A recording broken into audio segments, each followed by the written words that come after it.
vient à ce qui sera l'événement des semaines qui arrivent, l'étape du Tour de France 2023. Et là, on a une convention à passer avec, à propos de l'étape du Tour de France. Christophe Borel va vous expliquer ce que c'est, mais vous le savez déjà. Entre ASO, la société qui gère le Tour de France, l'Aglo, qui met en avant cette étape, et la ville d'Annemasse, qui en a l'organisation matérielle. Christophe? Donc effectivement, vous savez qu'on va recevoir le Tour de France, en tout cas une étape, et elle se décompose en deux parties. La première, ce sera le 15 juillet, qui sera vraiment l'étape professionnelle du Tour de France, avec tous les professionnels et tout ce que ça va engendrer autour. Et puis avant cela, le 7, 8 et 9 juillet, donc une semaine avant, Annemasse accueille l'étape du Tour de France. Donc l'étape du Tour de France, c'est un des plus grands rassemblements de cyclistes amateurs au monde. Et cette étape, elle permet aux amateurs de cyclisme du monde entier de parcourir l'épreuve officielle, parcourir les mêmes routes qui seront empruntées par les professionnels 7 jours plus tard. Donc elle est très prisée. En plus, il faut savoir que cette épreuve-là, Annemasse-Morzine, c'est une des épreuves les plus difficiles techniquement. Il y a beaucoup de cols, il y a 152 km. Quoi? Non, 152 km. Non. Ne te laisse pas distraire, et surtout difficile physiquement. Il y a 4100 mètres de dénivelé. Il y a 5 cols à franchir, Saxel, le col de Cou, enfin vous les connaissez. Et J'emmène par Jouplane quand même. Ouais, en voiture on les connaît. En voiture on connaît. Et ASO, qui est l'organisation de l'étape du Tour de France, a tous les droits d'exploitation et développe des relations de partenariat avec la collectivité qui accueille l'étape, donc nous.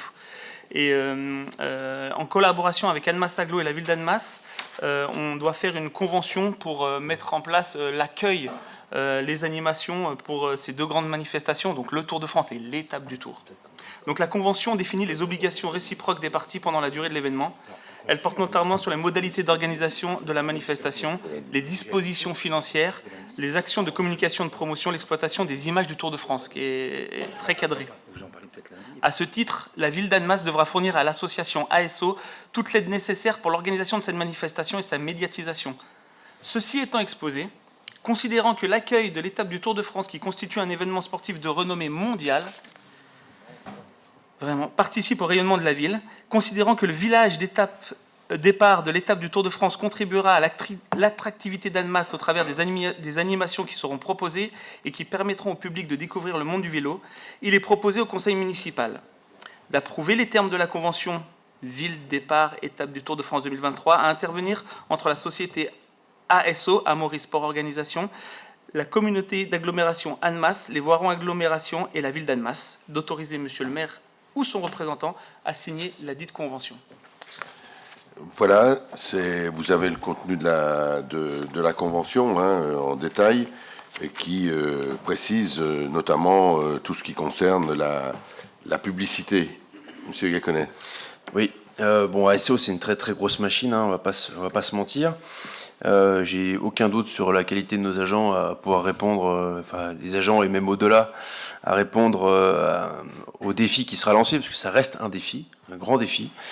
Là où j'ai une grosse inquiétude, et c'est en voyant cette affiche finalement que voilà, c'est par rapport aux bénévoles. Et c'est vrai qu'on est dans une région où le bénévole est rare. On l'a d'ailleurs souligné sur le point d'avant avec les 24 bénévoles pour le tournoi de Jiu-Jitsu brésilien. Est-ce qu'il y a une estimation, enfin je ne vais même pas dire si on a déjà tous les bénévoles, mais à combien de bénévoles avons-nous besoin pour une journée, en tout cas pour les 3 jours de festivités et les 6000 coureurs dont on a besoin pour que tout se passe bien finalement? Alors, il faut savoir qu'en effet, ASO, c'est une machine, et que tout est prévu. Ça fait depuis qu'on sait qu'on a cette étape du Tour de France qu'on travaille autour des services événementiels et sportifs, avec des élus et puis avec beaucoup de monde, et qu'on a quelques partenaires déjà avec nous. Et ce qu'il nous faut aujourd'hui pour l'étape du Tour, c'est environ 400 bénévoles. Voilà. Alors, pas 400 tout le temps, hein, parce que il y a l'encadrement du village, il y a le village, c'est les 7 et le 8, le départ, c'est le 9 au matin, mais comme le disait Christophe, vous savez que c'est 16 000 coureurs. 16 000 coureurs qui viennent avec leur famille en plus. Donc sur l'ensemble du parcours à Annemasse-Morzine et pendant ces 3 jours, la ville et l'agglo d'Annemasse vont être, j'allais dire occupés, non, ça ira beaucoup de monde et c'est quelque chose qui sera très, très important. Mais n'empêche, on n'est pas inquiet parce que ça marche plutôt bien. Mais c'est pour ça qu'on met l'affiche et que je fais un appel, qu'on peut tous faire le même appel. Il nous faut encore des bénévoles, encore des bénévoles. Et cet appel, il y a une plateforme, je crois, hein, qui, Ouais. si on peut l'expliquer un petit peu comment on s'inscrit bénévole. Il clique, Il clique là. Il clique là sur la fiche. Voilà, et, sur la fiche. Directement, ils sont connectés sur le site. En fait, Et on va avec directement avec sur programme. le site qui nous permet d'être repérés comme bénévoles. On avait hier ou avant-hier, je ne sais plus exactement, une réunion des partenaires qui sont aussi mobilisés. Mais j'ai pas d'inquiétude vraiment parce qu'il y a une équipe qui est mobilisée et qui fait un remarquable travail. Mais je suis d'accord pour qu'ensemble on dise il nous faut encore plus de mobilisation des associations, des bénévoles, si on veut réussir, et on le réussira, si on veut réussir ce défi, je reprends le terme, il est juste, ce défi d'accueillir l'étape du Tour. Le défi, il est plus grand pour l'étape du Tour que pour l'étape professionnelle, où là c'est du clé en main. Mais on aura peut-être... on aura l'occasion, alors je ne sais pas si on le fera en conférence de presse ou autre, mais on aura l'occasion de présenter tout ce qui va se passer autour de cet événement du Tour de France. Et lors de cette réunion des partenaires, on a eu la présentation déjà de beaucoup de manifestations les samedis, ou tous les samedis quasiment jusqu'au départ, il y a des animations autour du vélo. Et on est aussi parti sur une décoration de la ville et de ses alentours autour du vélo. Les commerçants sont très mobilisés, et je les en remercie, sur cette manifestation. Et je crois que voilà, c'est un événement mondial, et on sait que le fait d'être dans le Tour de France, c'est une image extrêmement intéressante et positive avec toutes les retombées, y compris économiques, que l'on peut avoir autour.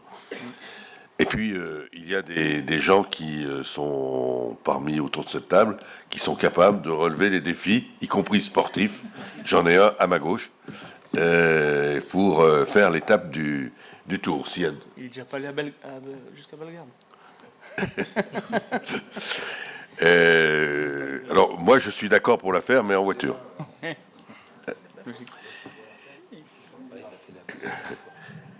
Est-ce qu'il y a des questions complémentaires?